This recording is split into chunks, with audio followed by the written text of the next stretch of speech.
Hey man, so have I found the best fire starter ever? I don't know, we're about to find out.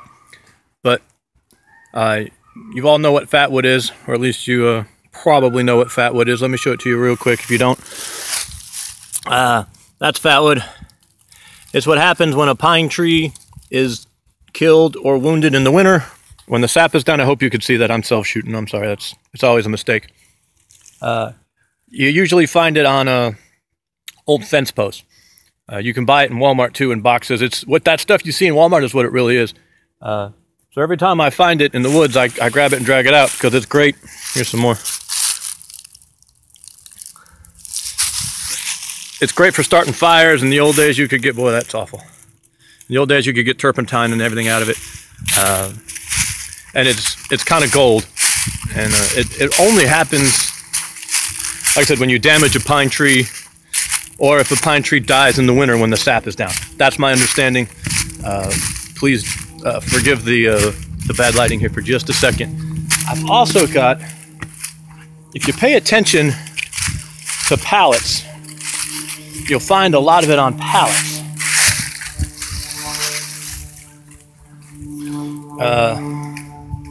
See, we got better light. This is terrible. I should have Mariah shooting this for me. But this is just spur of the moment. So I got a bunch of that stuff. I watch pallets for it at work. Where I used to work, they fired me. I'm not bitter though. I'm a little bitter. But this is why of all this. I'm on a job hunt right now, so I tried to clean up for the normies.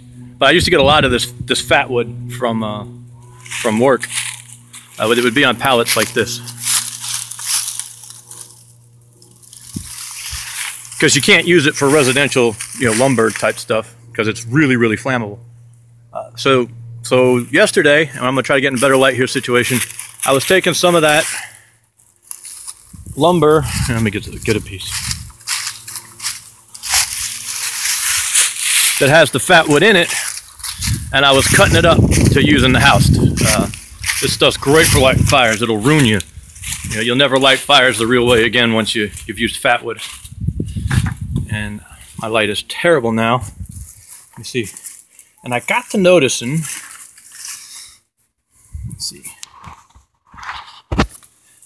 And again, I don't know if you can see it on my chop saw. I had it on the chop saw. And I got to looking at all the sawdust on the back of the chop saw, and it was all fatwood sawdust, which makes sense, obviously. And it occurs to me that fatwood sawdust may be the best fire starting material of all time. See if I can get a piece of it. It's just a little sawdust. Where's the camera here? But it sticks together. It's like sticky, it's like fat. If you've ever messed with fatwood, it's pine sap is what it is. But really concentrated pine sap. And again, boy, this lighting is terrible. It's not getting any better. Alright, sorry. So we're going to make this quick. This is spur of the moment. So I got a bunch of it and it like pushed together in this perfect ball. It's sticking together like it would. And I'm about to light it, and we're going to see what it does. And it's like almost a no-brainer. I mean, the stuff might burn my shed down. But it may be that this is another little tool to put in the kit. If you can make this sawdust just by cutting up your regular fatwood that you're going to use in the house anyway, save the sawdust. It forms up really well, and keeps its shape for the most part. And as I say that, it starts crumbling all over the place. But it's really easy to take off and make a little bitty ball. Let's see what we get. I need something to set this on so you guys can see it. Wait, what?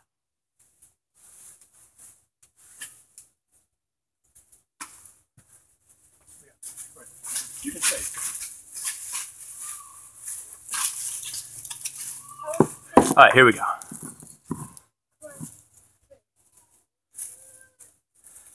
Let's see what we get out of this stuff.